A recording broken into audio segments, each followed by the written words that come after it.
What's going on, guys? Welcome back to the podcast. Today, we are joined by everyone's favorite co-host, Mr. Elias. There we go. What's up, guys? Glad to be here again. Thank you for having me, Shane. Yeah, no problem. How's my audio sounding over there? Good? Well, it sounds good to me. I can hear you loud and clear. So today's a special day. Today's big. There's going to be one lucky winner for the Arendal Sound 1961 bookshelf speakers. That's these guys here. Retail price of $6.99. Handmade in Norway. Which we're going to announce sometimes towards the end of the stream. All right. But first off, we're going to kick off a little segment that I like to call Best Comments of the Week. I think you already know where I'm going with this. Yeah, you sent me a few. You already know where I'm going. They're kind of comical. And you know what's funny? Not all of them are directed towards me anymore. That's a good thing. And not all of them have to do with clips. That's also another good thing.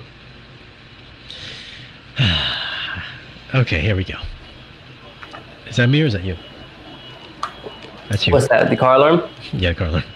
Yeah. All right, I'm going to let you read off number one. I've only got two. Just two today. All right? Comment number one, you get the bronze medal. Bam, there you go. Read that one. Wow, Shane. You really didn't learn your lesson and decided to keep destroying your reputation spreading this nonsense. I gave you a chance, but you blew it.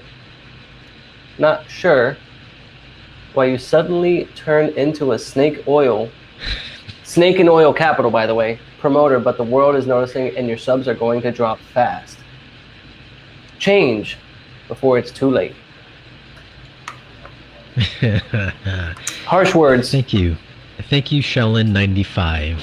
Thank you for that. In case you guys didn't know, this comment was in reference to our AudioQuest listening test that we did, which was totally unbiased. We did know which cables were which. We didn't go into it thinking that we were going to pick AudioQuest.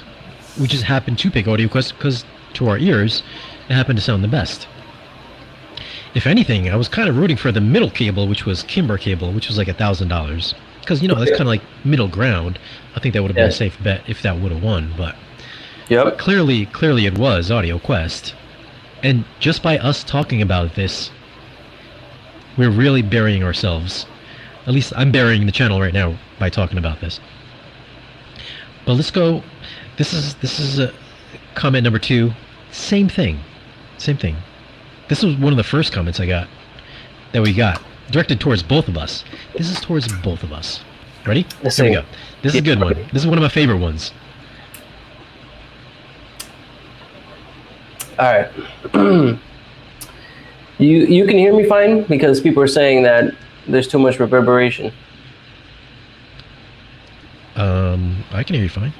Okay. You got headphones on? Are you hearing me through your laptop speakers? I have no. Somebody else is saying that there's too much reverberation. But anyways, this video convinced me to unsubscribe. I just keep getting the vibe of you are better than everyone else, and your friend didn't help that feeling. I'm assuming that's me. Whether the two of you already had preconceived notions of what cable you liked best is hard to determine, but I got a very elitist feeling from both of you. ... Unsubscribe.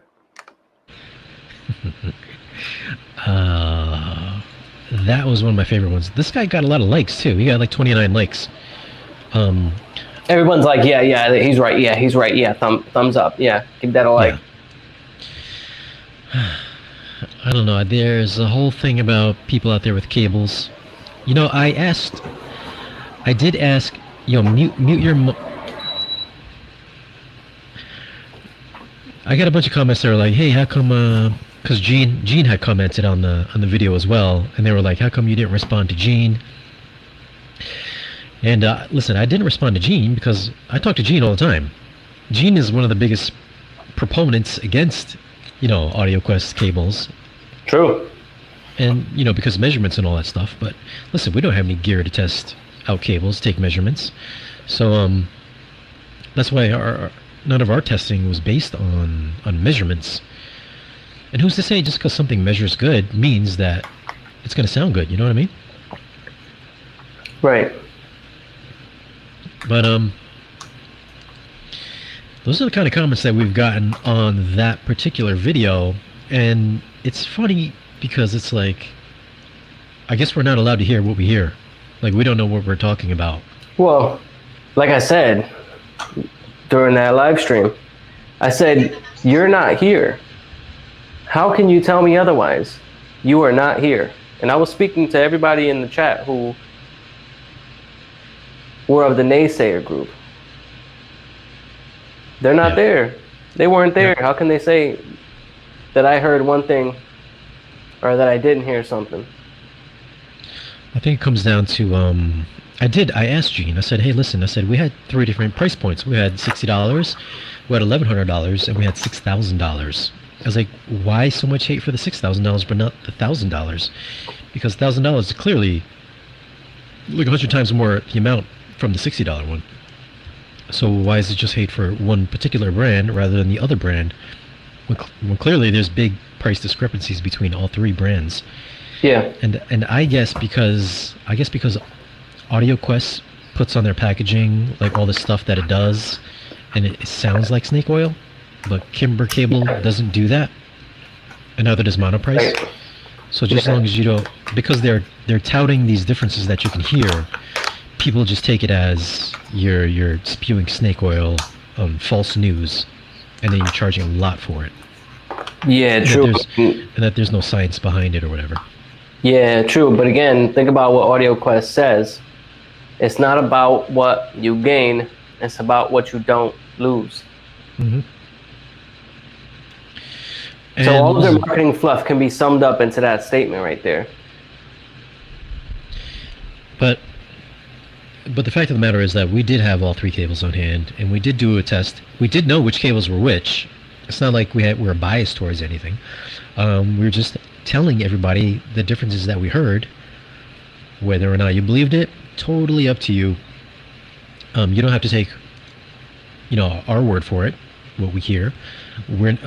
First off, we're not paid by AudioQuest. I'm not paid by AudioQuest whatsoever. I wish I was. If I was paid by AudioQuest, at the bottom of this little ticker, you wouldn't see that I have a Patreon, because I wouldn't need your money. I wouldn't need anybody's money. I would just be relying on these companies to pay me. True. And the fact is that just because we're talking about AudioQuest, we have I took that one video I made and I split it up into different videos. So it kind of turned into like 4 or 5 videos. So a few people had mentioned that you're doing a big succession of videos on AudioQuest, so you must be selling out your channel to AudioQuest, so you're bought and paid for. But it's funny because I also do videos for Trinov. Trinov definitely didn't pay me. I paid $18,000 for that processor. I've got several videos on subwoofers from SVS. They're not sponsoring the channel. I've got several videos from Sound United, Denon Marantz. They're not sponsoring the channel. So why would you just pick AudioQuest? Why would you not pick the other companies? Especially Trinov, an $18,000 processor, when you could buy a $1,200 receiver that does the same thing? Isn't that snake oil as well? Why is it just this particular company that these people seem to just target and just go after, and they have such vitriol that comes out of their mouths in the comment section? That's a good choice of words right there. Vitriol. It just doesn't make sense to me. But that's true. And let me tell you something. Those Fluon speakers that I have, Signature Series bookshelves, Fluons. Just last night, I wrote a review for those speakers, and a video will be coming out shortly from me about those. And there was a part in it that I said, damn, should I let people know that I'm using Type 4 AudioQuest in this review? And I said to myself, no, I'm not going to let people know that I'm using Type 4 Audio Quest cables for this review. Now you guys know. It's unfortunate I just told you, but now you know. But in the actual review that I produce, I won't let it be known because it's not important. You know, I've got cheaper speaker cable that's there that will do a good job. But again, in this particular case, based off of what I know, based on what I have, I'm going to use the best speakers or the best cables at my disposal. It just so happens that the cables at my disposal that are the best to review speakers happen to be Type 4 Audio Quest. Now, I get it. You're coming to the video that I'll soon release. You're coming to that video to see whether or not Fluont's Signature Series two-way bookshelves are worth it. As a reviewer of speakers, you, as the buyer, wouldn't you want to arrive at the video knowing that my test methodology for those speakers, like I left no stone unturned as far as all the equipment at my disposal? Like I've got the Moran 6013. I've got a Panamax 4003. Wouldn't you want to know that? Now, I guess I'll have to put in the review that I did test with AudioQuest, but wouldn't you want to be reassured that I had the best equipment possible to get the most out of these speakers so that you can feel comfortable in that $200 purchase for the pair? Yep. Like, me talking it out with you guys, again, thank you so much for being here, because now me talking it out with you guys has just made me prove to myself and prove our point that, listen, bro, if I'm testing speakers, you're going to want to know that my test methodology, again, is as best as it could possibly be with the items that I have and the cables and the resources that I have at my disposal. So like imagine one of you guys coming up to the channel. You want to know if the 803D3s are worth it, right? And you tested the 803D3s with some speaker cable from Home Depot. Would you believe in the review of these 803D3s? Would you? No, you wouldn't. Nobody would. Exactly. Nobody would. Exactly. They would think we were idiots if we did that. Right. If we said we've got some 803D3s, we paired them up with some nice interconnects between the speakers and the receiver, or in this case, the amp and the processor. If we reviewed the 803D3s with monoprice cables, how many people would just discredit us just for doing that? Hey guys, welcome back to the channel. Thank you for visiting Spare Change. If you're not already a subscriber, please subscribe. Today we've got the 803D3s. Oh yeah, and we're testing these with monoprice cables, so your mileage may vary. Yeah, and the receiver. Come on, people would totally hate us. Yeah. It's the same way like that. If you're gonna buy these speakers, you're not gonna buy monoprice cables. You're just not. You're gonna put some money into your cables as well. If you say no, then listen, you're kidding yourself. Here's a statement here. This falls into the category of best comment of the week. Best comment of the week. It's called bias, buddy. That's why we measure subjectively. Here's the thing. A CD could measure subjectively better than a vinyl record could. It could be cleaner sounding. There could be no pops and scratches in the recording. So why do so many people say vinyl sounds better than CDs? When technically, a CD should sound better. Well, I think what we're talking about here is CDs will give you a sense of accuracy, a sense of digital accuracy, that is. You know, you listen to a CD, you know you're getting something that's very clean, right? But the thing is, when you're talking about vinyl, I mean, I don't have any first-hand experience owning vinyl. I mean, when I was younger, you know, my parents had a box of crates, actually, milk crates full of vinyl CDs. But I've never actually tested them myself. What I will say is that based off of what I have heard in the past, vinyl will have, it has an organic quality to it. Maybe people call that organic quality as better. Maybe people hear that. It's called noise. It's called noise. Well, I mean, we're all about no noise. That's the thing. If you prefer no noise, then the CD is going to be your jam. But if you don't prefer something that is so, sorry, I just had some distractions.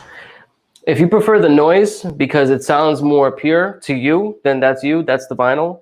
But if you're looking for something that is just like pure, like no noise, digital, clean, like the CD is going to be it. You know, that's where the DSD and all that other stuff comes in. But you guys already know that. You guys are audiophiles. Yeah, so, whoop. Yeah, we just lost your camera there. You just disappeared. No, I'm good. Okay. Not yet. All right, so those were our comments of the week. Listen, I welcome all comments, whether it's positive or negative. Everybody's free to voice their opinions.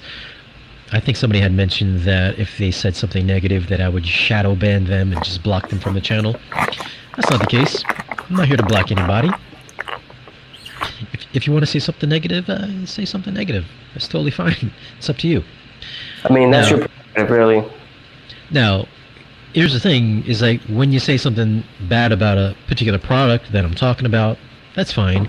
But then you get those folks that just want to attack you personally. Like, we're just here talking about the product. That has nothing to do with us personally, on a personal basis. That doesn't really, it's not about us. We're not saying that you should spend $6,000 on cables or you should spend $1,000 on cables. We're just telling you what we hear and what the differences are. So when you attack the product, that's one thing, and then when you attack us, that's a totally different thing. Yeah, you can attack the product all you want. Yeah. We're just the messenger. Don't shoot the messenger. I'm pretty sure you guys have heard that phrase before. And then when we fire back, listen, don't get upset. I mean, we're bringing heavy ammunition, so you guys better be careful. The fact of the matter is, unless you guys have actually tested it yourselves, you really probably shouldn't say anything definitive in answers. Yeah, and unless you're in the room yourself, you really shouldn't be saying anything either, you know? If you guys had a pair of 803 D3s with the same or similar kind of processor and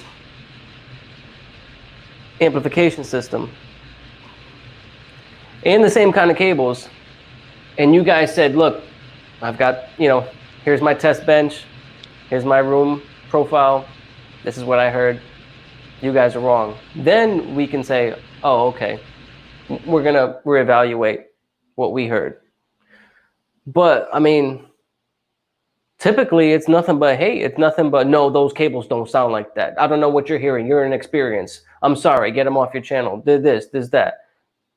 You're not in the room. You don't know. Here we go.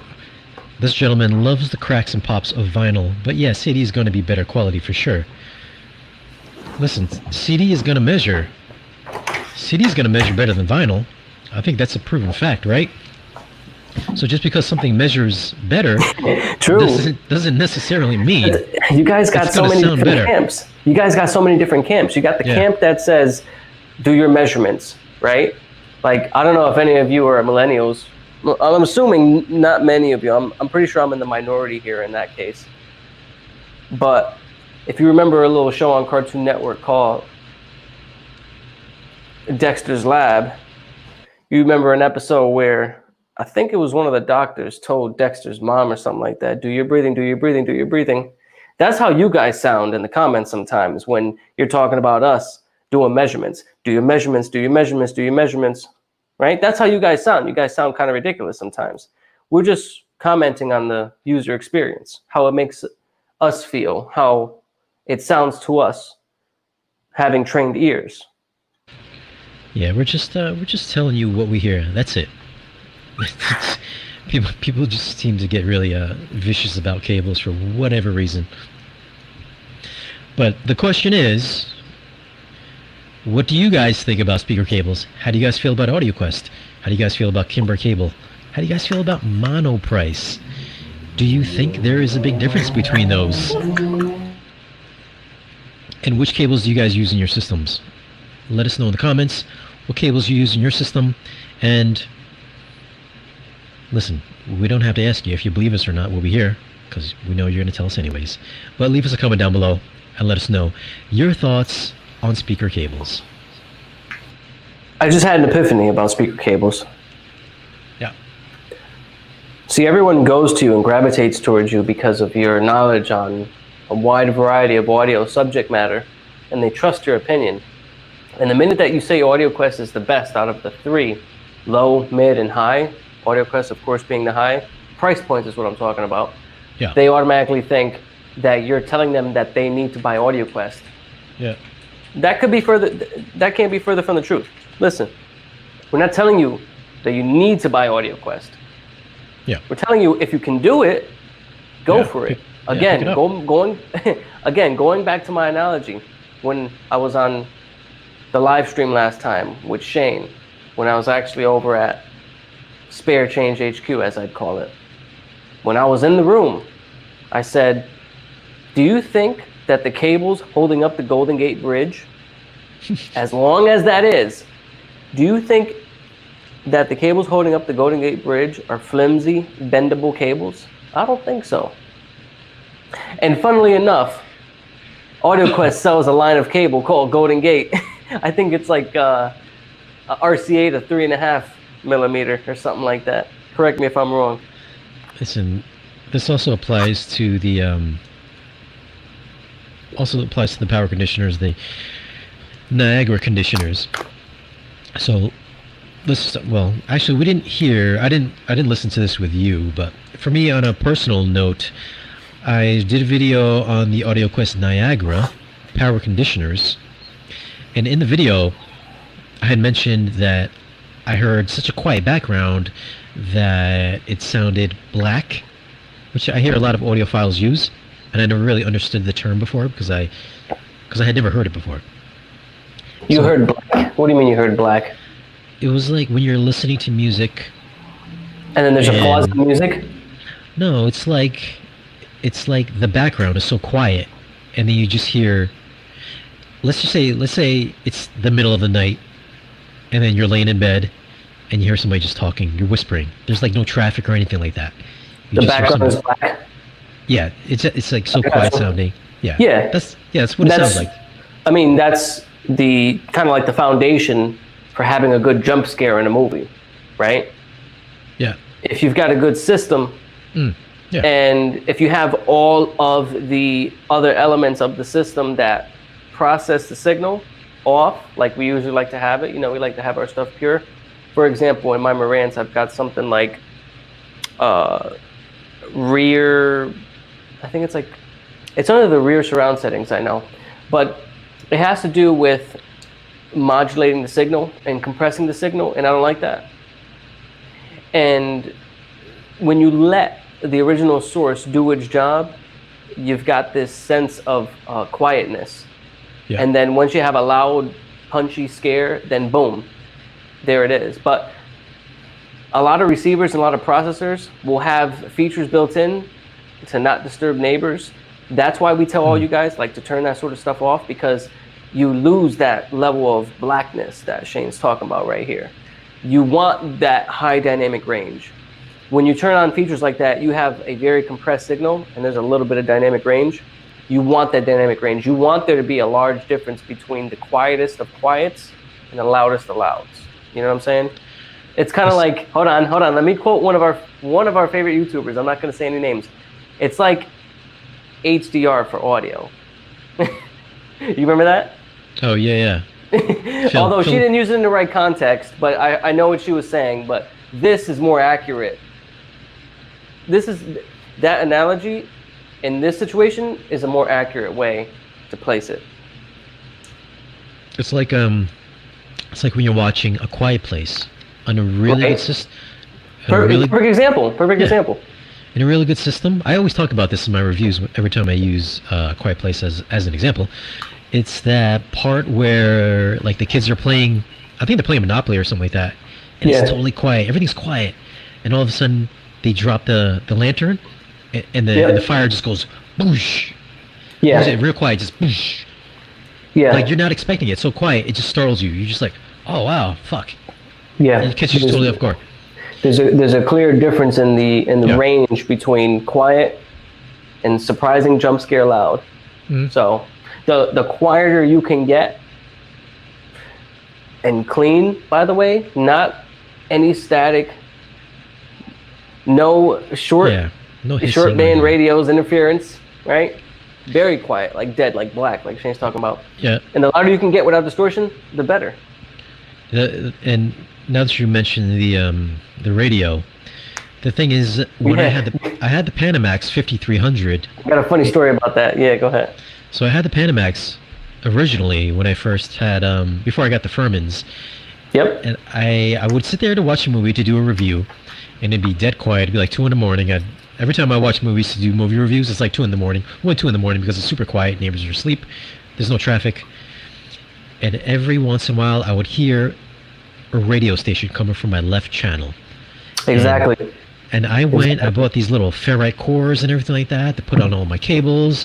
I went and checked all my grounds, and nothing would cure it until I bought the Furmans. This has nothing to do with AudioQuest, but this is the Furmans. Like, it's a higher quality power conditioner. And it eliminated any kind of ground issues that I had, and it just cleaned up the audio. I wasn't getting AM radio through my left channel anymore. That's such a good point. So, I mean, that's cool that the Panamax can protect your gear from power surges. There's no way that I would test that because I'm not trying to blow something up. But I would assume that's true, that it could take a pretty big spike. But as far as everything else, as far as cleaning your audio, cleaning your conditioning, your power, when I had the Furman in, I totally did that. Got rid of any kind of ground issues that I had, any kind of background noise. And I took measurements in the video of how quiet the Furman was and how quiet the AudioQuest was. And I think the Furman's measured something like a 0.24, and then the AudioQuest measured something like a 0.2. That's both of them. Let's be fair. Both of them are much better than the 195 dB of noise that I was reading. So I mean, or the 195 dB of noise that's in your background. Yeah, like right now. It might be your fan, right?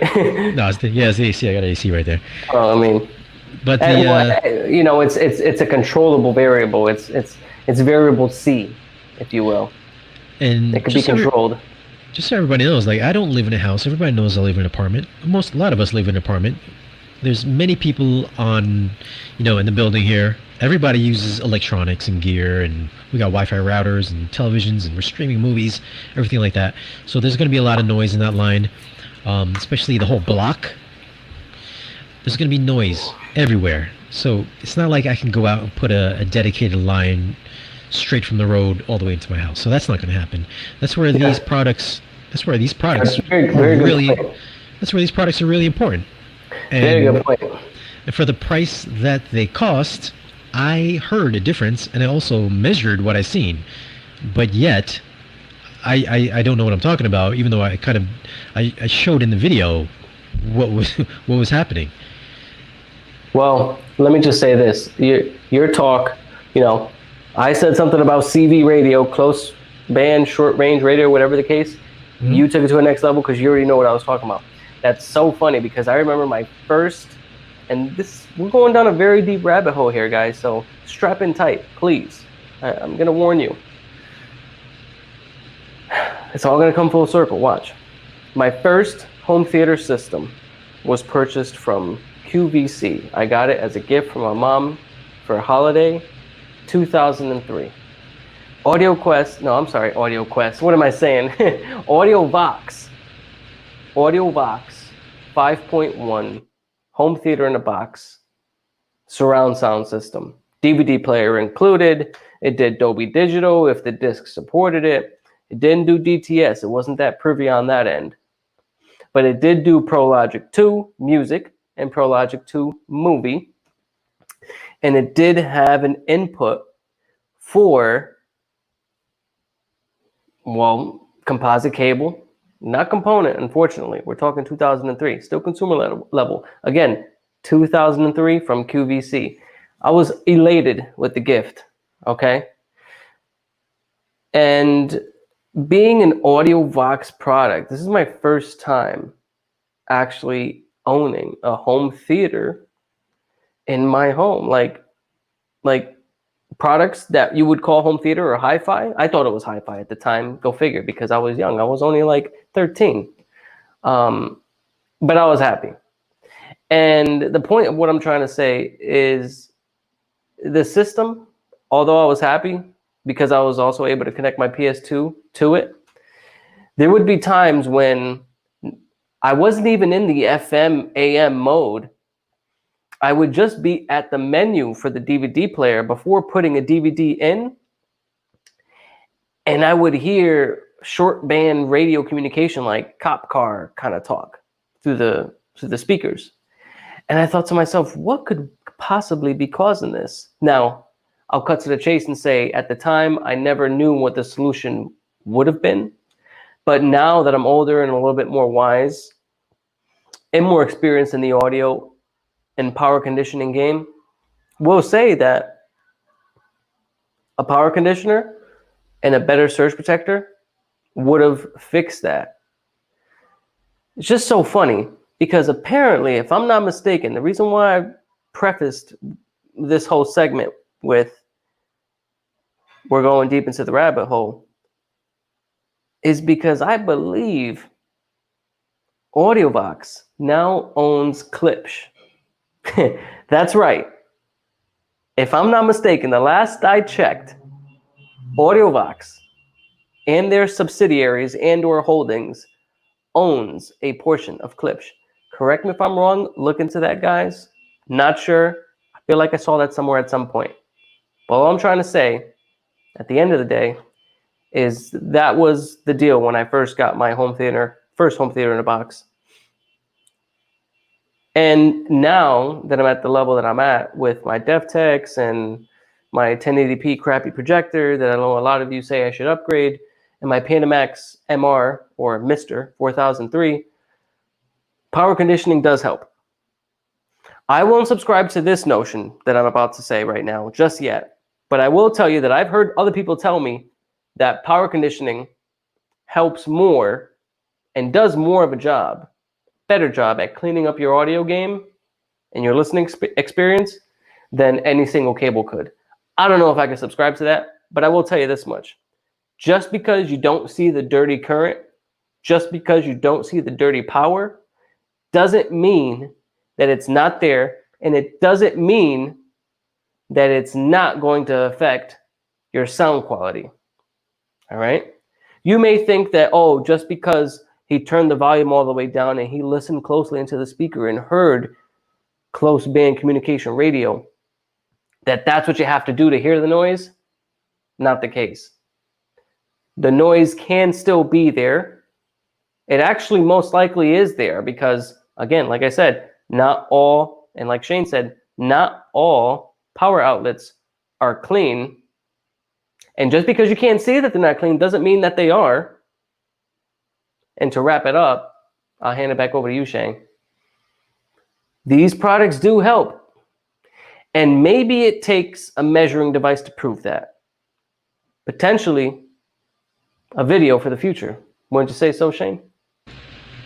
Well, I did take a measurement, but nobody seems to believe it, though. Well, I mean, we have to show it. Yeah. It's all about show, don't tell, right? It's all about show, don't tell. Yeah, I showed the measurement, but people still don't believe it, though. What can I say? I have nothing to say about that. And the funny thing is that I was sitting in the chair, in the music chair, and I plugged in the Niagara 3000, the one that I'm showing here is the 5000, which is $5,000, and the 3000 is $3,000. I was actually not even paying attention to the music. You could believe this or you don't have to believe it. I was sitting in there reading the bad comments that I got from my AudioQuest cable video that I did, my unboxing video, which was not a review, by the way. I was reading comments in YouTube, and I was listening to, I think I was listening to that chick that we listened to for the Dominique Filzame. Yeah. I think that's French. So I was listening to that while I was reading through the comments, and I wasn't really paying attention to it. I was like, huh. I was like, you're not a dish. I was like, that's weird. I was like, that sounds really clean for some odd apparent reason, I've not heard the B&W speakers sound like that before. Which leads me to believe that the only thing that had changed was I plugged in the Niagara 3000 into it, and then it dawned on me. I was like, oh my god, this is that black background that people are talking about.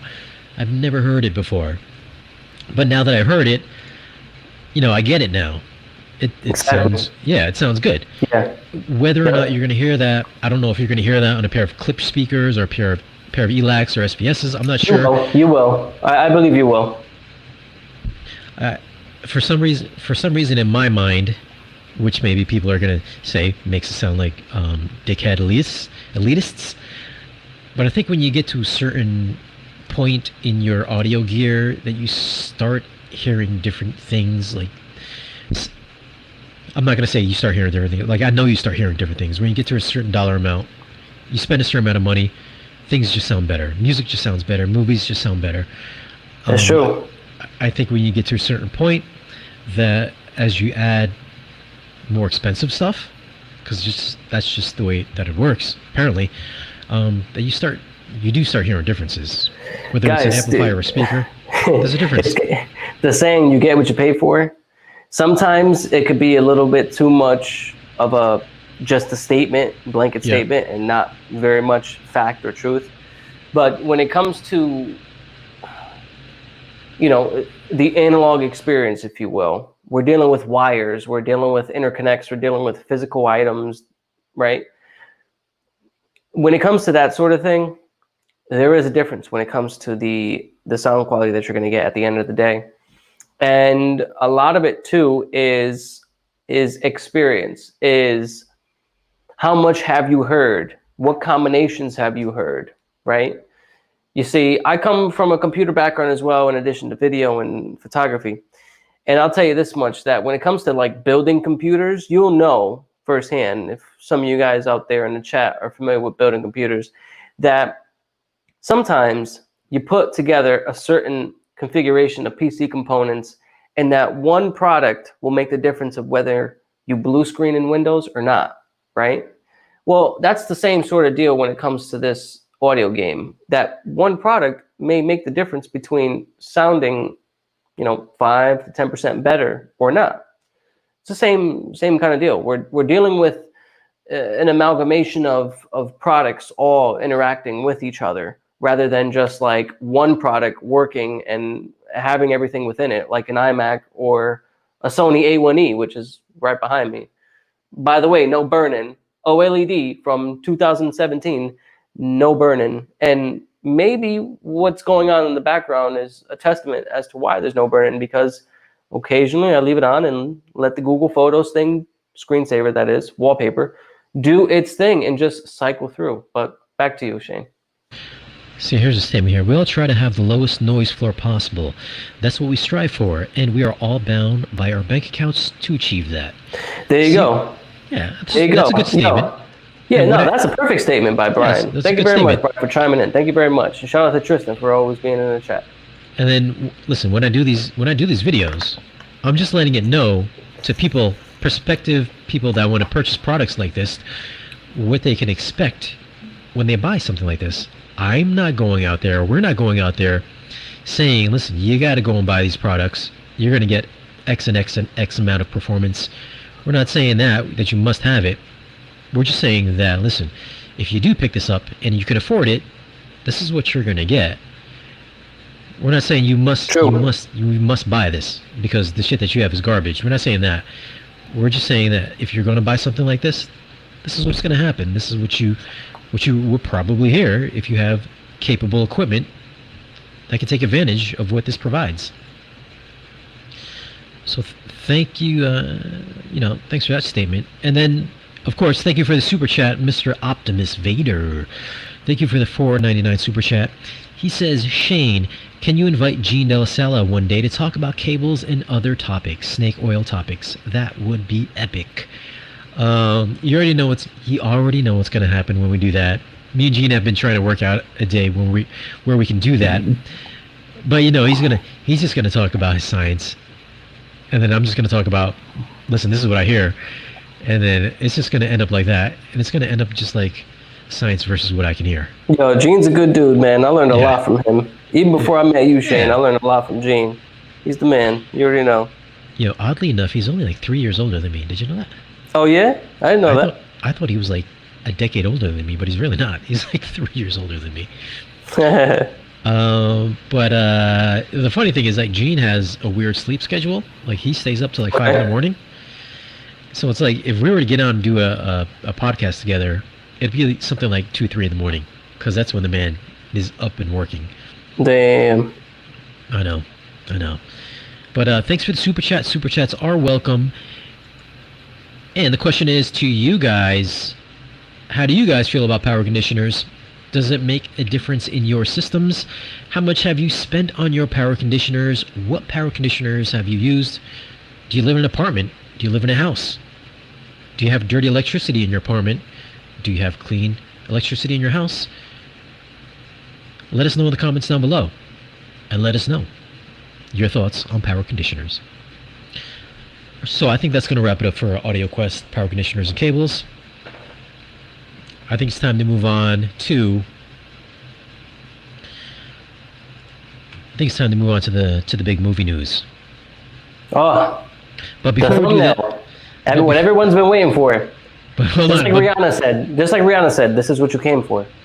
But before we do that, though, we're going to take a 2-minute intermission where we get a sip of water and relieve our bodies. Water? You mean Capri Sun? Yeah. Someone said I was sipping Capri Sun. Is that what I'm drinking? I'm drinking Capri Sun? Shane? I guess Is that so. right? I guess so. I don't know about that. I mean, I don't want to add product placement, so I can't actually show anything. But if you guys catch it, if you guys screen grab it and zoom in, maybe you guys will put it on Reddit and make us go viral. Don't know, but this is what I'm sipping. All right, so I'm gonna take us off the screen, and then I'm gonna take a little quickie 2-minute break. There it is.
All right, we are back, and I think Elias is still tending to his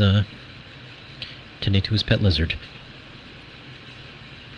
So we'll just give Elias a moment to come back, and then we'll talk about Tenet, one of the biggest movies of 2020, that was supposed to be the biggest movie of 2020, besides Wonder Woman. We'll get into that once Elias returns. Let me see, let me just read some of the comments really quick that you guys had typed here. DoorDash showed up. No, DoorDash didn't show up. Although I could go for some chicken sandwich right now.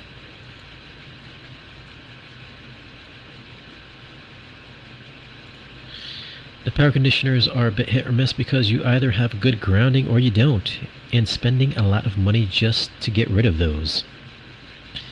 Sometimes it takes money, you know what I'm saying? What can I say? I mean, there's always a product for every kind of issue in life. And it seems that some of these power conditioners are a remedy to some of those things.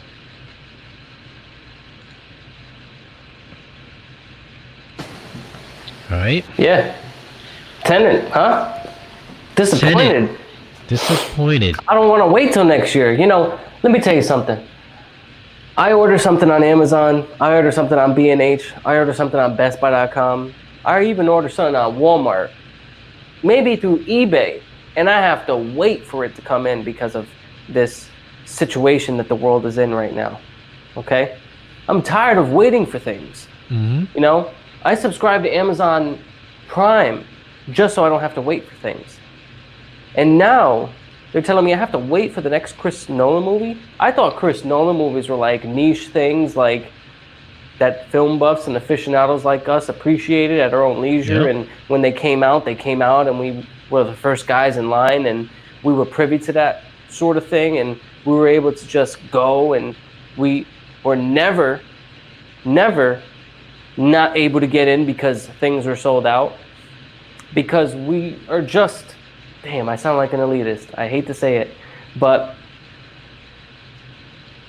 yeah, we just like this sort of content, all right? This sort of film. We love these sorts of films by Chris Nolan, and you're telling me now I have to wait? You're gonna have Tenet? to wait. We're gonna have to wait for Tenet. Come on. Due to the events of COVID-19, Warner Brothers has removed Tenet from its release calendar, delivering a big blow on the exhibition industry at a time when movie theaters had hoped to peg their reopening to the late summer debut of Christopher Nolan's sci-fi thriller. Now, originally, Tenet was supposed to come out July 17th, which is kind of like a date that Christopher Nolan typically likes to release his movies. Yep. July 20th, Dark Knight Rises. And then it was pushed back to the 31st. And then I think one of the big things was, how could these studios let somebody like Christopher Nolan dictate when his movie could be released? So like he wanted to keep it on the 17th, but then it was pushed back to the 31st, and then it was pushed back to August 12th, which doesn't sound like a Christopher Nolan kind of move. I'm sure it's a studio kind of move. But now it seems like it's kind of put off almost indefinitely. It says, we will share a new 2020 release date imminently for a Tenet, Christopher Nolan's wholly original and mind-blowing feature, said Warner Brothers chairman Toby Emmerich in a statement. Our goals throughout the process has been to ensure the highest odds of success for our films while also being ready to support our theater partners and new content as soon as they could safely reopen. Which leads a lot of folks to speculate they're putting this on hold because of the whole China restrictions. Well, I heard that they're saying that they could possibly release this overseas before it actually even comes to the U.S. Is that true? But the thing here, in China... his films typically do well overseas. Well, that's the thing. But China faces a unique caveat. The world's second largest movie market. Currently, its exhibitors cannot screen movies that exceed 2 hours in length. Tenet runs over 2 hours and 30 minutes. Unless the country ceases or eases up on that restriction, there is no sense of when it will be available to play in China. So, why would they release it in China and risk spoilers and pirated copies and stuff like that? So because China has restriction, it would seem that they're holding Tenet from being released for the time being. Look, I'm gonna tell you this much. Even because I remember in 2010 when Inception came out, and I read the IGN review. It wasn't spoilerific, but it said nothing but good things about it. I was hyped up going into Inception in 2010, and I left just as hyped up, if not even more. And I'm not sure how I would feel if someone spoiled Inception ahead of me viewing it, in terms of the ending, that is, of course, as you all know. I think I probably would be down, right? So yeah, there is something to seeing something for the first time, like Inception, to seeing a film like Inception for the first time and being awestruck and being amazed at everything about it, sound, visuals, storytelling. I would be kind of upset. Actually, I would really be upset if Tenet was spoiled for me. No, seriously, I would be upset. Something like Dunkirk, I wouldn't have been that upset because it has to do with history. And it's like, just read and go back and see what happened at Dunkirk and what, led to it and what happened afterward. You're watching Dunkirk for other reasons. The reason why I bring up Dunkirk, obviously, because it's a Chris Nolan film. His last one, that is. But for this, a wholly newly original intellectual property? Nah. Don't spoil it, bro. Don't spoil it. Don't drop it yet. Don't release it yet. I don't want anyone talking. And Warner Brothers, please secure your servers. Please. I don't want anyone leaking this one. Yeah, I want to experience it for the first time in theaters the same way I experienced Inception in 2010. And the same way I experienced Dark Knight in 2008. And that's the extent of my Chris Nolan in theater experiences, because I didn't catch on to his films until Batman Begins. And by then it was too late. It was out of theaters and I caught it on Blu-ray. Yeah, I don't think there's going to be a chance that they release this on digital, like 0% chance. Because I don't know how many people are going to buy this on digital. Oh, man. This is the kind of film that Chris Nolan is all about, the big screen experience. Yep, film always. Experience. That's why the big IMAX push even happened, because of Chris Nolan. He's all about the in-theater big screen experience. Even in quotes, reviews, magazine articles, publications, everything, he's all about saying things like, and I'm paraphrasing, so forgive me, Chris Nolan, because you're one of my favorite, if not my favorite director. He's all about saying things like, there's something about going to the theater, being in a pitch black room with people that you don't know, watching a massive screen in front of you that's about 60 feet tall, blah, blah, blah, right? With amazing sound that's enveloping you and it's atmospheric, so on and so forth. That's his shtick. He is trying to bring, or he has been, and I think he succeeded with his past couple of films, because I saw people going, demographics, I'm not going to say which ones. All right, I'll say which ones just so I don't sound crazy. But I saw teenage girls going to see Dunkirk probably because that artist was in it. I forgot his name, Harry Styles. Harry Styles, yeah. Going to Dunkirk. And not only because of him, but them, I'm pretty sure those demographics were leaving impressed by the big visuals, right? The big sound. That movie was loud. Dunkirk was loud. So Chris Nolan is all about big sound, big picture, bringing it back to that first time you saw a movie in the theaters where you were blown away. And now it kind of is just commonplace for a lot of people. He's all about bringing that experience back. So I definitely don't see this pulling an Invisible Man and releasing on digital. Yeah, so the question is, do you think Tenet should be released on 4K Blu-rays if theaters stay closed? They're absolutely not going to do that. Yeah, because of everything I just said. Plus, the studios can do everything they want. Chris Nolan has sway at WB. Look at what happened with The Dark Knight Rises. Say what you... Well, hold on a second. I think that's actually the opposite. Well, The Dark Knight Rises is hopefully his story and his brother, Jonah, as he calls him. That's their story. If Warner Brothers had their say, I think the movie would have been a little bit different. They may have had some input, but on the whole, that's a Chris and Jonah Nolan story, right? Nolan, this guy has made WB so much money. He's got plenty of sway at WB. If he says don't do it digitally, don't do an Invisible Man, then that's what's going to happen. We're going to have to wait till next year. And I don't want to wait. But also, I don't want to watch it at home. Because even though I've got a pair of Def Techs and some SR9080s and a sub and so on and so forth, I want to go somewhere to experience this one. I really do. And listen, you got to take into consideration that this movie cost something over $200 million. There's 0% chance that they make their money back releasing it on digital. It's just not going to happen. I mean, they've got to pay back their investors who loaned Warner Brothers movies to help to produce and fund this movie. Just 0% chance that it comes out on digital. Like, I don't think it's going to happen. A little different when we get a Netflix $200 million movie starring Ryan Reynolds and who's the other handsome guy? Gosling.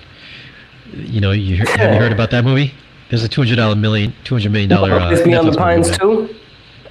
I don't know what it's called, but it's some kind of. Might as well be Place Beyond the Pines too. But it's, show Ryan Gosling in the preview for like the whole thing, and then within the first 15 minutes he dies in the movie. Yeah, remember that? That ain't happened on Netflix. But 0% chances comes out on digital. I think 0% chances comes out on 4K Blu-ray. And yeah, no, this isn't. No, this is a close one. This is a very you guys. You got to remember, this is the same studio. This is the same man and partnership and production crew that put on Dark Knight Rises, Inception, Dunkirk. They're not letting this one slip through their fingers because of the situation that the world is in. Like, they're gonna wait. They're gonna make sure that they do it the way they want it to be done, the way they planned for it to be done. I mean, you got Nolan, you got Tarantino, Jim Cameron. These guys, you got who did the Hobbit? Peter Jackson. These guys are all about the film-like experience. I mean, they want you to go to the theater and enjoy these movies at the theater. So I don't see this happening, that this is coming to digital or on 4K Blu-ray anytime soon. I think we're probably gonna be waiting, I'm gonna say mid next year, towards the fourth quarter next year, probably. Fourth quarter? No. Summer next year, definitely summer. Nolan films are summer attractions. They're like the theme park, right? The theme park okay, hold on a second. Hold on, let me rewind. I said theme park, and I said Nolan in the same sentence. All right? Not to say that his films are like attraction rides at a theme park, because we all know what Martin Scorsese had to say about Marvel movies. What I mean to say is that the excitement leading up to watching a Chris Nolan film in a theater is like the excitement leading up to going to Six Flags or getting on a ride, okay? But just know that when you are on that ride, on that Chris Nolan ride, right? And when you leave, you are having quite the cerebral experience during, and you're left with nothing but questions post or after. So, completely different from any of those Marvel movies that Scorsese was talking about. Just want to make sure I create some clarity there. Yo, how odd is it that it's not the actors who push his movies, but it's him? Like, how many directors make this kind of thing happen, where it's not actor driven, it's like director driven? I mean, there's like him there's like him and Tarantino. Nobody else. Actually, well, the main character of Tenet, I'm actually intrigued by, because he was in Black Klansman, which was an amazing film, and by Spike Lee, and I was just like, yo, what's up with that main character? I want to see him in more films. I don't want to see him in movies. I want to see this guy in films. He did an amazing job. And look at that. He's in Tenet. All right. Who else? We got Robert Pattinson, next Batman. Coincidentally, the next Batman is in a film that a director, he's known for making one of, if not the best Batman ever. That's arguable. I admit that's arguable. To me, that's the best Batman, the Chris Nolan Batman. But anyways, it's just funny how Chris Nolan, Tenet, you got Chris Nolan Tenet, you got Robert Pattinson, and then like Robert Pattinson is the next. It's it's kind of like No, I think this is all Christopher Nolan driven. I don't think anybody cares about Pattinson. That's what I'm saying. Yeah. Is that you got Robert Pattinson? Like that's the only two I remember. Is Robert Pattinson and I forget the guy's name, but he's from Black Klansman, the lead. This is going to be a major win for him, like super win for him. I already know the film is awesome. Like you don't have, like I've never seen it. Come on, dude, it's a Chris Nolan film. When was the last time Chris Nolan made a bad movie? Oh, Dunkirk. It was based off of historical events, so it's like if you didn't like the historical events, or if you didn't find the historical events intriguing, then you weren't going to find the movie intriguing, and you weren't going to enjoy the movie all that much. So it is what it is in that case. There were aspects of Dunkirk that I did enjoy, though. I really did enjoy aspects of Dunkirk. So, when was the last time? Come on. One movie that I've been watching recently a lot of is Interstellar. Like, I totally hated that movie when I watched it because of the stupid ending. Like, he's stuck in some kind of a space fucking weird dimension. I keep telling you, that's the best part. No, it's like the dumbest part. The only redeeming quality I like about it is the whole father-daughter thing, which I really like, and the music. And I find myself watching that over and over just for that aspect of the movie. But you know what? I think sometimes what happens, not only with you, but with some other viewers, is that you guys take things too literal just because that's what they're presenting on screen, right? But you have to just say to yourself, well, okay, I get that it's ridiculous. He's in a box that is showing his whole life on all these different screens, and he gets to peer through and peek through and see Murph through this and do this with the book, and it does that with the watch. I get it. I get it's far-fetched. It's literally a literal thing in the movie.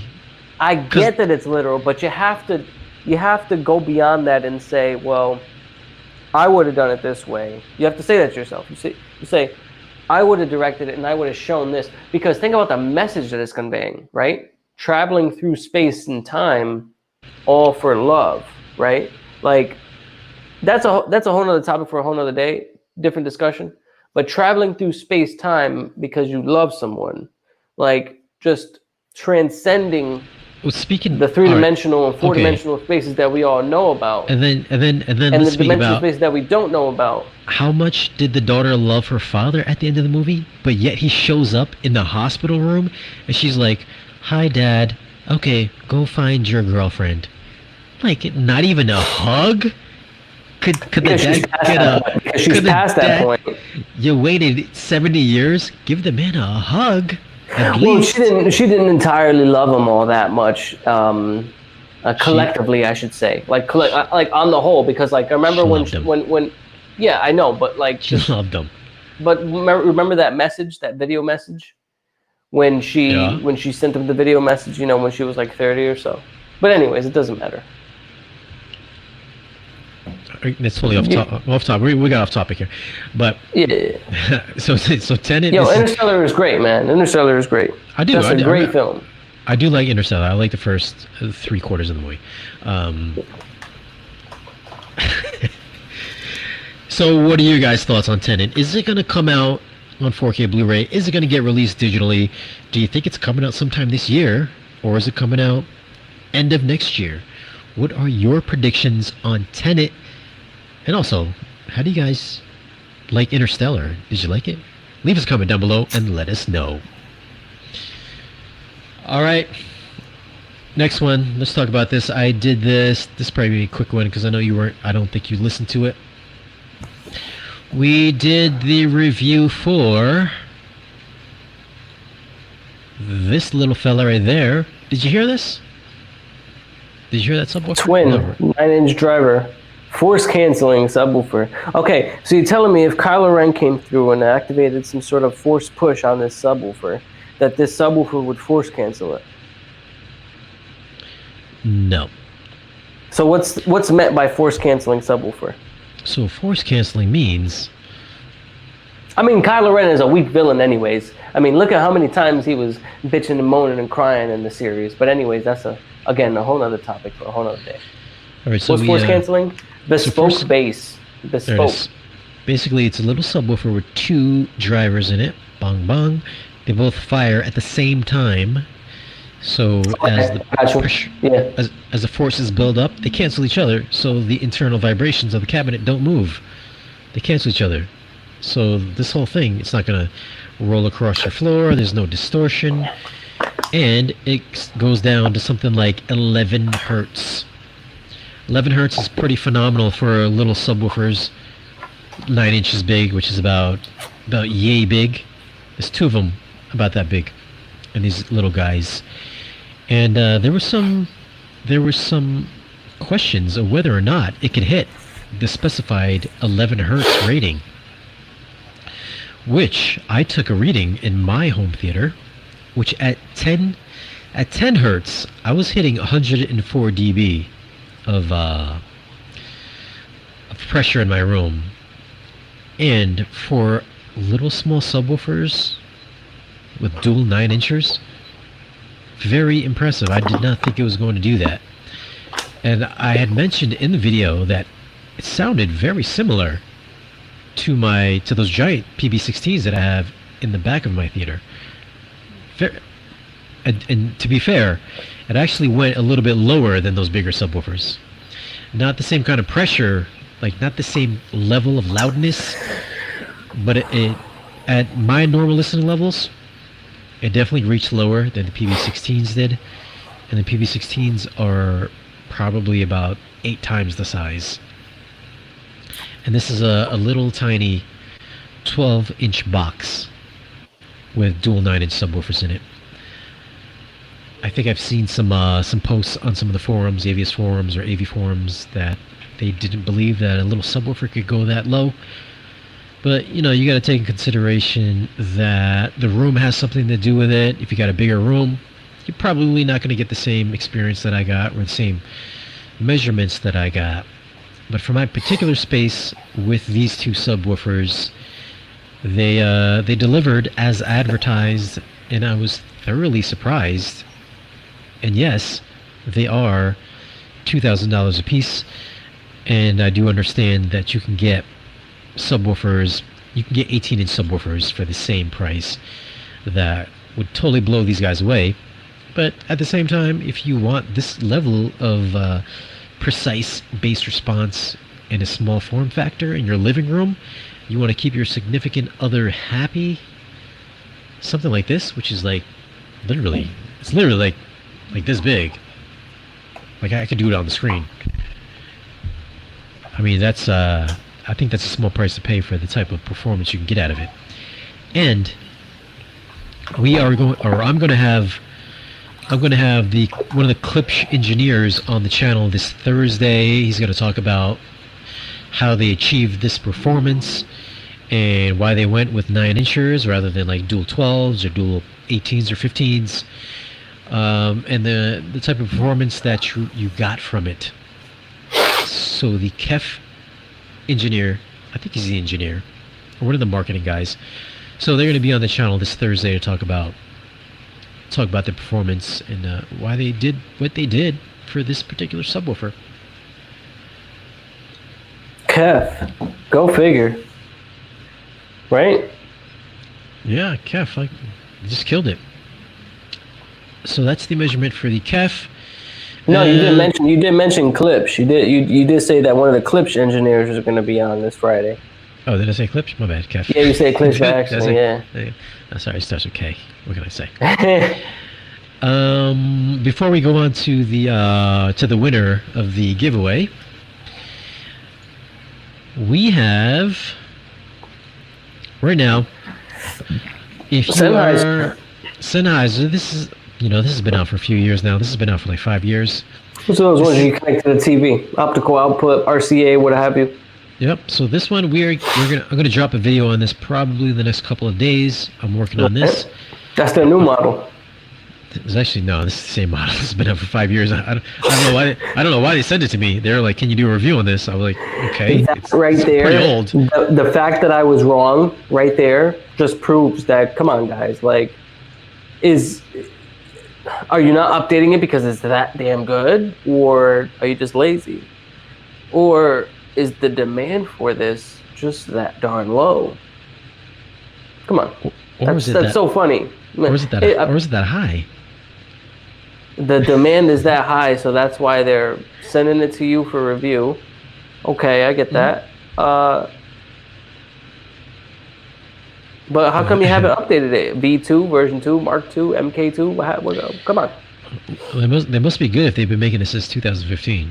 But not only am I going to be doing the review for this. Half a decade. Sennheiser been doing this for half a decade. That's okay. They look boss. Sennheiser is legit. I use Sennheiser in the production field when it comes to, what is it? Shane, what happened? You're leaving. I use Sennheiser when it comes to lavalier mics. So I know Sennheiser is a great brand. And their audio products, in terms of listening and enjoyment, are no slouch either. Facts. This is them right there. This is the RS195. They have updated the box though. The box is different. Give them that. Yeah, because remember before the box used to be acrylic, it's clear. It's plastic. Yeah, plastic. They used to have the plastic. Yeah. So, guys, be on the lookout for this right here. Also, if you are part of Patreon, we are having a giveaway for these on the channel.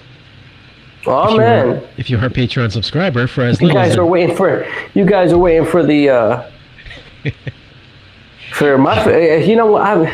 I think they might have to be my favorite bespoke boutique brand besides that other one that we've got in the living room at Spirit Change HQ. Spirit Change HQ, we've got a couple of speaker brands that are a little bit bespoke and boutique. One of them being Arendal's. The second one's being the white ones that you've got in the in the main listening area. But we'll get to those in a minute. But you know what I'm saying? Yeah, this is the Phase technology. The Phase techs.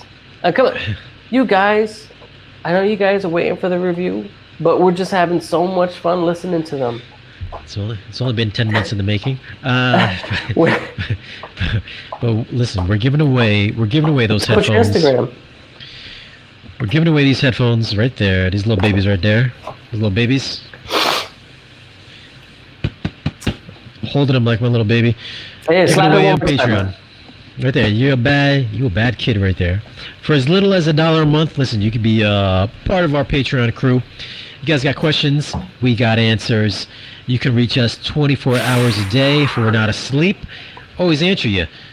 I get a lot of comments about me not answering questions in the comment section of my videos, unless you are a Patreon subscriber, and that's only partially true. Sometimes you just leave stupid comments, and I can't answer them. I just won't answer them. Yeah, come on. Like, they really expect us to answer that. Like, even if you ask you're just looking for notoriety. You're just trolling. Like, give it a break. Like, you're only gonna get so far. I don't even think the top YouTube channels are gonna say anything to you. What makes you think that we're gonna do that? If you want to leave a trolly comment on my Patreon, I will answer you. You can even troll me personally on Patreon for as little as $1 a month. I will answer your questions. If you want to troll the hell out of me, you're gonna get a response. Just like I said earlier, though, be careful. We're coming with heavy machinery. We're coming up with heavy artillery. And our Patreon channel is also part of little discount program that we have with Value Electronics. So if you guys are looking for electronics, whether it's a TV, speakers, cables, AudioQuest cables, Furmans, Niagaras, whatever it is, projectors, you can get additional savings as being part of my Patreon, where we will broker your sale with Value Electronics and save you money with them as well. You can save up to 10, 20, 30, 40, save up to 10, 20, 5% on products that you purchase through me, through Value Electronics. That's all part of the program. You'll get your money back probably in the first purchase you make if you are a member. So that is our Patreon. Just to plug Value Electronics one more time before we move on. I just gotta tell you guys, if you guys are in the Scarsdale, New York area and you haven't heard of or haven't been to Value Electronics and haven't visited Rob and Wendy yet, you guys are doing yourself a disservice. You've got to go there. You've got to check out their shop. But most importantly, you've got to meet them. Because they're some of the nicest folks that you're ever going to meet in the audio game. Like, truly. Yeah. And not only audio, but audio and visual, AV. And from the enjoyment aspect of the AV world. These folks are going to wine and dine you, so to speak. And once the nation, that is, recovers from whatever situation we're in right now in the world, and we get back to some sort of normalcy, we hope to see you there. We really do. Because it's an experience like no other. All kinds of high-tech AV equipment that you never thought you'd hear or even see. Rob's got this marquee, normal, far from normal actually. What am I saying normal? You see, you hear me guys? Me saying normal. It's not normal. Far from normal. Extravagant. Extravagant main floor listening and showroom area where you see all kinds of products, right? And in the back area, he's got his projector listening viewing space, in which I believe the last time we were there, Shane, housed an NX9. JPC NX9 8K. You know what I'm saying? We're one of the first shelf. We're one of the first persons on YouTube to show that off, by the way. We actually were. And sometime last year, by the way. It's on the channel last year. Okay, go ahead. Last year. No, seriously, guys. We'd love to meet you. And more importantly, we'd love to have you experience Rob and Wendy's shop at Value Electronics in Scarsdale, New York. Preferably if Shane and I were there, or just Shane. But you know what I'm saying. Rob and Wendy's shop is like no other at Value Electronics. Check it out. You won't be disappointed. I can't wait till the world resumes to some sort of normalcy. That way, those folks can wine and dine like no other host can. We can't even do that. Look at us. We're doing live streams. We can't give you cheese, crackers, and wine the way they can. Those folks do it like no other. I truly felt special the last few times I was there. As a matter of fact, all times that I was there. And hey, if we end up crossing paths, more power to everyone, right? Let's vlog about it. Let's Instagram it. Let's put it on Twitter. Let's put it on the interwaves. Can't wait to see you guys in person eventually someday when we resume to that sense of normalcy. But Value Electronics, Rob and Wendy shop. You got to check it out. All kinds of top shelf products. Check them out for your audio and visual needs. They're also going to be carrying Zapiti if you guys want to purchase your Zapiti product. Yeah, those products have been doing quite well. Those have been doing quite well. Do I stand corrected or not? If I'm not mistaken, Zapiti has been selling quite well as of late. Thank you. You're welcome, Zapiti. Here's a question from a gentleman. His name is Alfred Gordon. Alfred and Commissioner Gordon together. He's not right. Not That's a hybrid. That's a hybrid Batman character. Not a fan, not a Clips fan. But do you have any news on their new sub that's supposed to be coming out soon? So the news is that you should probably go. The news is that you should probably go. You should probably go and pick up, instead of going the Clips route. This is the news. You should go pick yourself up an Arendal Sound speaker. Wait, sorry, Shane. Hold on a second. I mean, I've been trying to hold back as hard as I can. Did you say instead of going this Clips route, you should pick up the Arendals? The Arendal subwoofer. That's right. You said instead of Clips, get the Arendals? That's right. Yes, indeed. Look at that right there. Subwoofer 1S or the 1V. The Arendal Sound 1961 is only $7.99. I have no idea what the Klipsch subwoofer is supposed to cost. I personally I didn't even know they were coming out with a new subwoofer. But I can almost guarantee you, I can 100% almost guarantee you that if you went with any one of their subwoofers, it would blow it out of the water. Dude, I gotta tell you right now, listen, and everybody else out there, I remember when I first heard the Arendals that Shane had before he changed his system to the Bowers, all matching system. The first time I heard the Arendals, and they weren't the 1961s, they were a different number. But the first time I heard the Arendals that Shane used to have, it was reminiscent of listening. Excuse me, guys. It was reminiscent to listening to not home theater. It was reminiscent to listening to theater speakers for the first time. You know, that warmth, that density. Listen to all my keywords because I'm choosing them very carefully. That warmth, that density, that power that speakers just have at a theater. A lot of you guys are familiar with this or that speaker brand, but I know you all remember or seem to have some sort of memory of that first time you ever stepped foot into a theater, not a home theater, an actual theater. And there seems to be this sort of seed in your mind somewhere that, wow, those speakers have a sense of not only power and loudness, but density, character, and warmth. Okay? I remember, bro, all you guys out there and gals, I remember the first time I heard Shane's Arendals before he moved on to the Bowers matching set. Those speakers had it. Like, he didn't have to tell me he had different speakers in the room. Like, I just stepped foot and then I sat down and listened and I was like, damn, these speakers really have those three attributes, that density, that warmth, that presence. And I was like, these are like nothing I've ever heard before, all the way from Norway.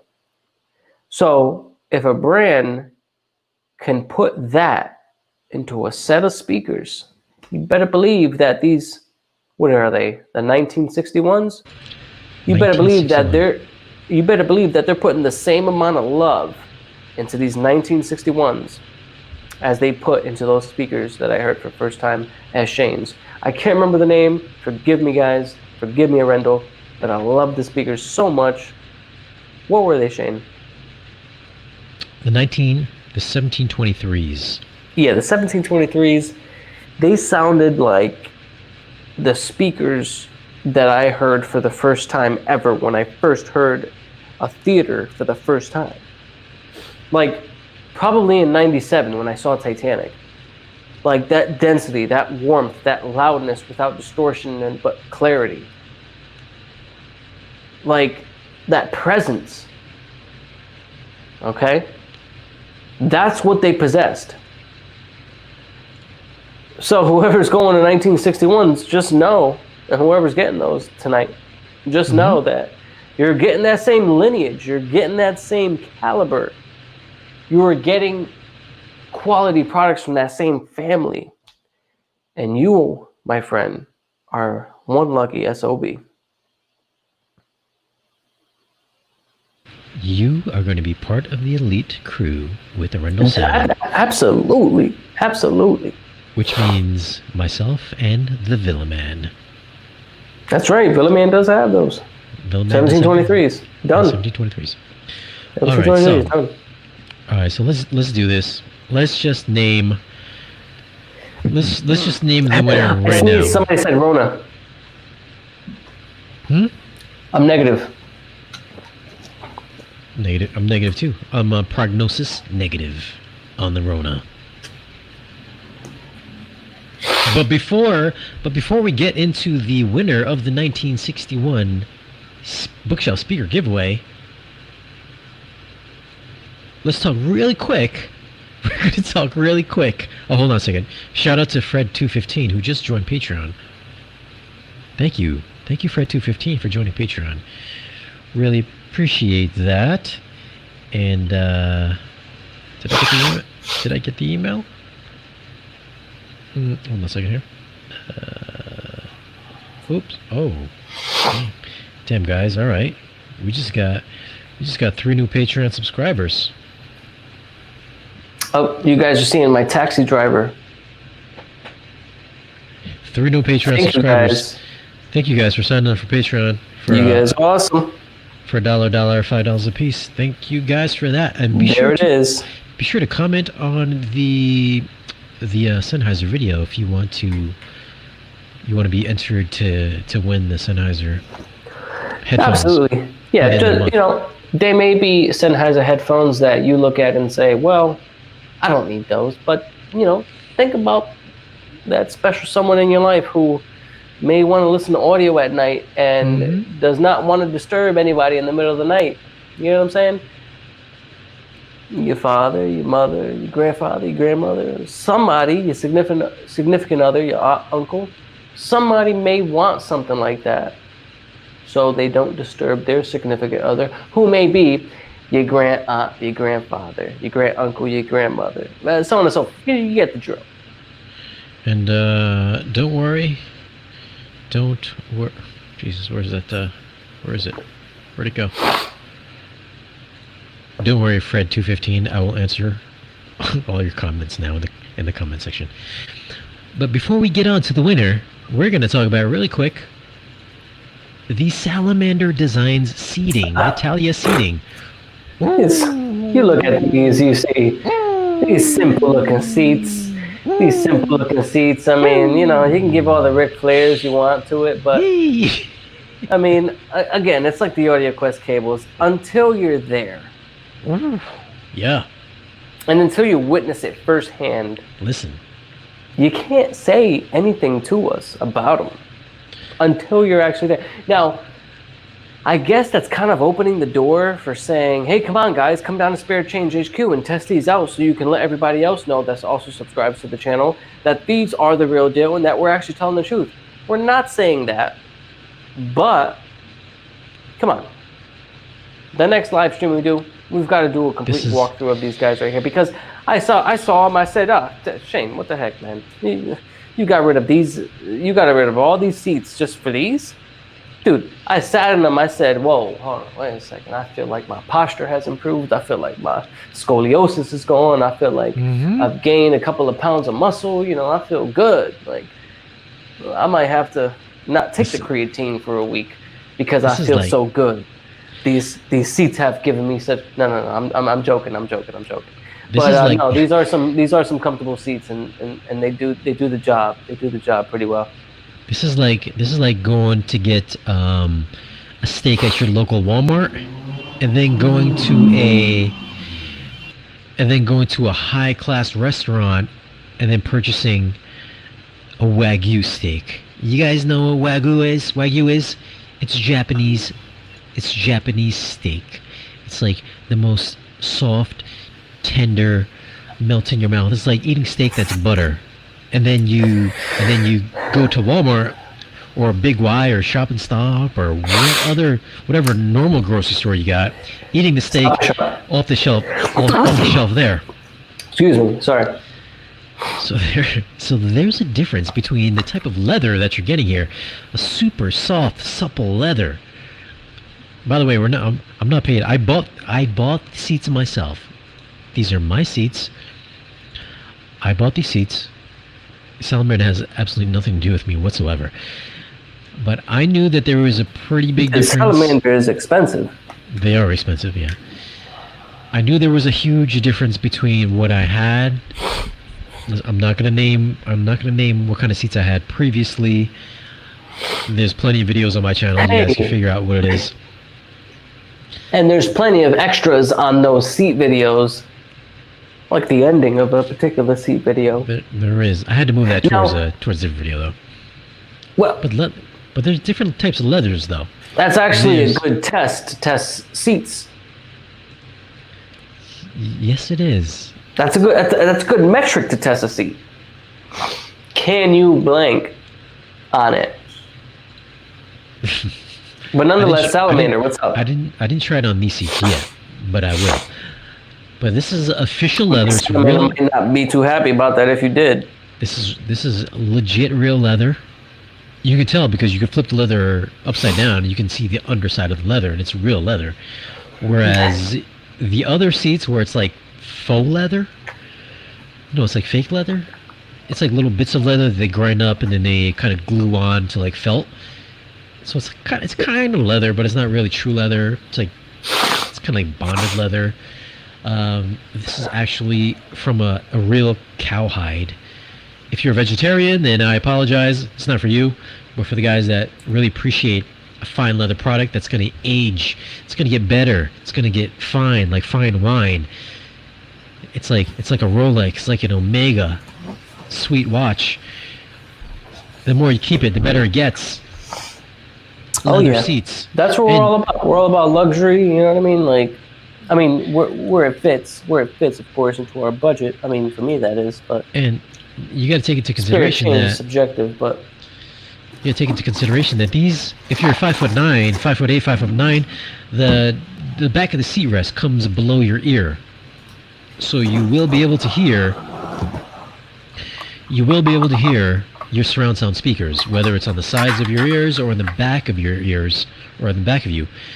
You're not going to be obstructed by the seat covering your surround sound experience, which is very important. In a lot of these other home theater seats, listen, a lot of the home theater seats, they're based on comfort alone, and that's it. And they kind of come up to the top of your head so you can kick back and recline. Whereas these guys, listen, it's audiophile right there. You can pick them up in separate rows. You can pick them up single. If you just got a little music room, you want to hear the full experience of your 2-channel system. This is an audiophile seat, and I don't think enough people take into consideration the type of seats that they pick up or the height of their seats that they pick up. Which this one, the Talia seats, and also the Alex seats, which are 39 inches low. This is 40 inches, 40.5. The Alex is 39. So those will be your two best options for audiophile seats that are going to give you the best sound experience out of your system. So keep that in mind, because I don't think I've seen a single video on YouTube that has talked about seat height when you're purchasing your home theater seating. Trust me, if you're all about the audio, your Atmos, your Dolby, your DTS, Oro 3D, seat height is going to play a major factor in your enjoyment, because it's the only item in your home theater that you touch every single time you sit down to watch a movie. It is the seat, because you're always using it, you're always sitting down in it. I mean, that's a given. Not too many people realize that. Not too many people realize how important seating is. You have to think about it. There's a couple of analog or user interface sort of experiences that truly matter, that if you're lacking in those departments, you may not realize it until you upgrade or until someone tells you. This is one of those things. Shout out to Ralph Sapardo. Shout out to the 8 people that just signed up for Patreon. Shout out 8 people that joined up for Patreon. Guys, much appreciated. Much appreciated. There you go. That is awesome, guys. But definitely check out the video. Leave a comment on the videos. How do you guys feel about home theater seating? What kind of home theater seats do you guys use? Do you guys even use seats, or do you use a couch? Do you use a love seat or something like that? Let us know in the comments. But all right, we're coming up on an hour and a half. I think we're gonna have to wrap this up right now. We're gonna have to name the winner. We're gonna have to name the winner of the 1961 bookshelf speakers. 1961s, man. 1961s. I mean, just look at that design. I mean, just because it says 1961 doesn't mean that that is the year that they were made. No, come on, get them out of here. Stop thinking that. All right. Arendal has a very distinct way of naming their speakers, and just know that I gave them a lot of praise earlier, and they deserve it. These speakers, deserve that praise as well. So I wish we had some kind of celebration music that we could play. You know what I mean? hey, if this broadcast were being broadcasted from a Mac with Ecamm Live, it would have been able to ingest some sound effects. But we're dealing with PC technology here, so we gotta work with what we got, right? All right. You know, I wish I would have bought one of those Roadcasters. I could have had a little button. That would have played a little thing. I've got two, as a matter of fact. I've got two at my disposal. I don't know why you don't have it hooked up. You could have hooked it up. You could have hit the little button. I've got two at my disposal. I didn't say I had two here. Okay, here we go. Here we go. This is what everybody's been waiting for. They've been listening. Everybody's been listening to us talk for the past 1 hour and 35 minutes. 95 minutes so far. So the winner of the Arendal Sound 1961 speakers. You know what? Check it out. Oh, man. You got a little sound clip? Gonna have to do it. All right, play your sound clip.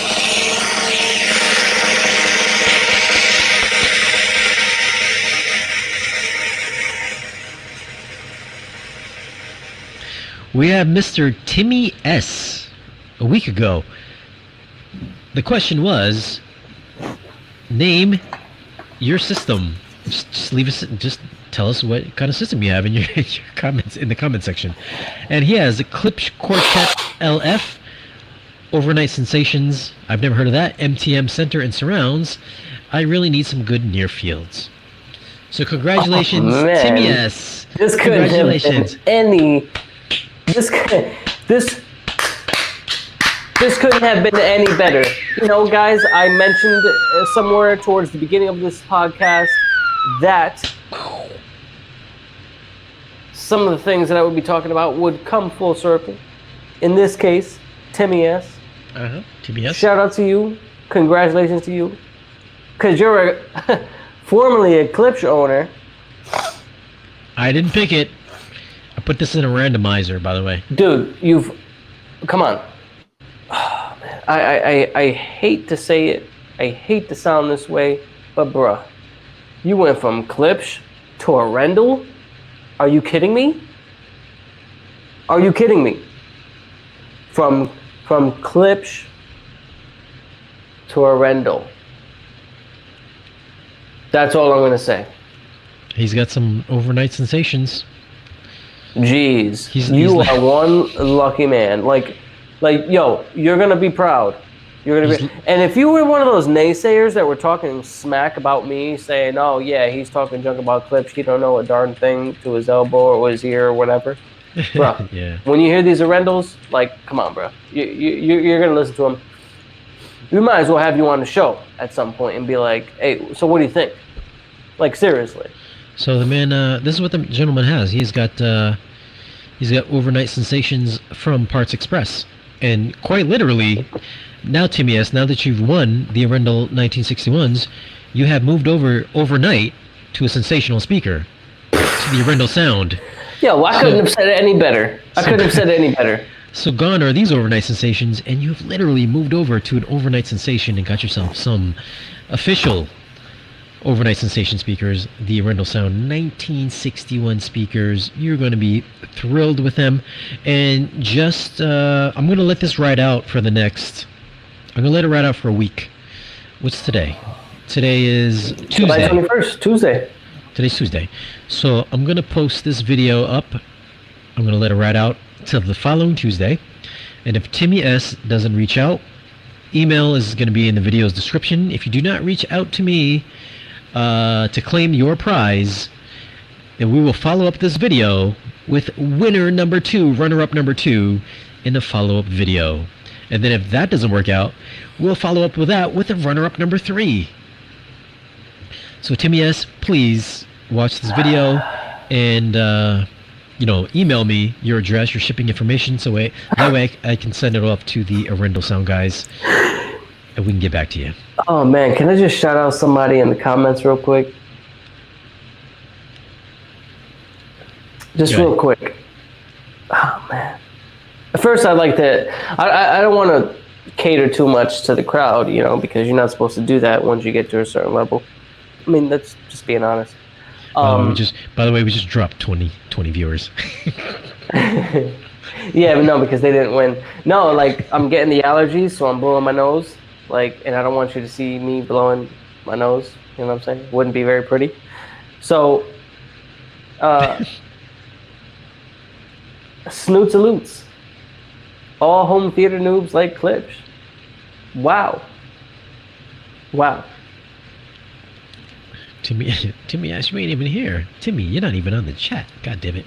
Maybe he's a nurse or something like that. Maybe he's a doctor, and he's working treating COVID patients. Who knows? So who knows? So stay tuned for that. Next week, if he doesn't pony up and respond to emails, then we'll move on to runner-up number 2. That's right. But all right. It was a pleasure, guys. Truly was a pleasure. I mean, you guys are an audience like no other. Thank you very much for being here. Guys, thanks for hanging out for the past hour and 41 minutes.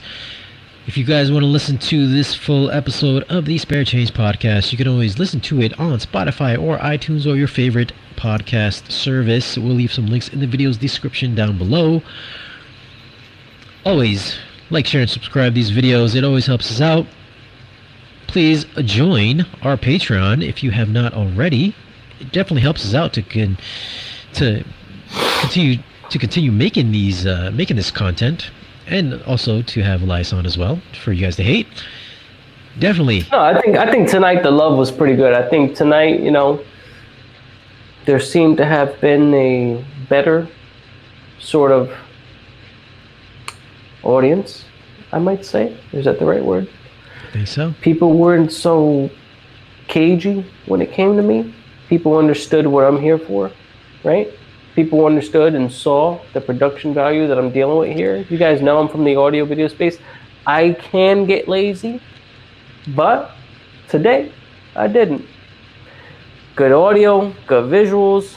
Look, taxi driver. All right? You guys know about Taxi Driver, right? The Japanese version of this poster. Boom, done. Sony A1E, done. Michael Keaton as Batman? What, you like Michael Keaton as Batman? Hold on, come here. Let me show you something. I had a very good wrap-up, but okay. Hold on. Michael Keaton as Batman, done. Alter Egos. You guys go to New York Comic Con, Alter Egos, Brian C. Roll. That's the man right there, okay? Done. Sony A1E, clean. Not the A9G, but the A1E, still clean. Oh wait, I'm sorry, Shane. Did you say you liked who as Batman best? You liked who as Batman best? Who? I'm doing the Hulk Hogan now. Who? This is very good. There's a very good wrap up here. Go ahead. Ben Affleck as Batman. That's right. Look at that. You didn't think that one was coming, did you? With the power suit. There he is. Done. Clean. Take it away, Shane. Okay, we're gonna wrap this up for real now. Thanks, guys, for hanging out with us. Listen to the podcast, Spotify, Stitcher, iTunes, and like, share, and subscribe. We will see you guys again in the next video. Peace.